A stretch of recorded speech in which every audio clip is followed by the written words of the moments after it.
হাকিমউদ্দিন যে মাছঘাট রয়েছে সেই মাছঘাটের বর্তমান অবস্থা, মাছঘাটে লোকজন যেতে পারছে না। তার কারণ হচ্ছে সেখানে পানি রয়েছে পর্যাপ্ত পরিমাণ।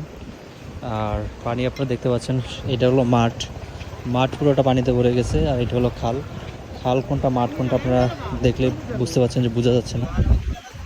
নদীতে ছেলেমেয়েরাও মাছ ধরতে যেতে পারছে না, কারণ অনেক স্রোত রয়েছে।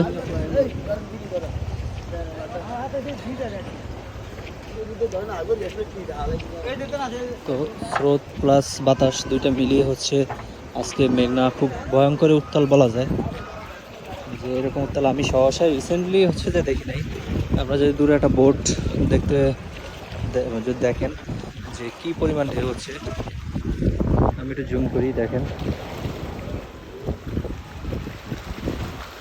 দেখতে পাচ্ছেন।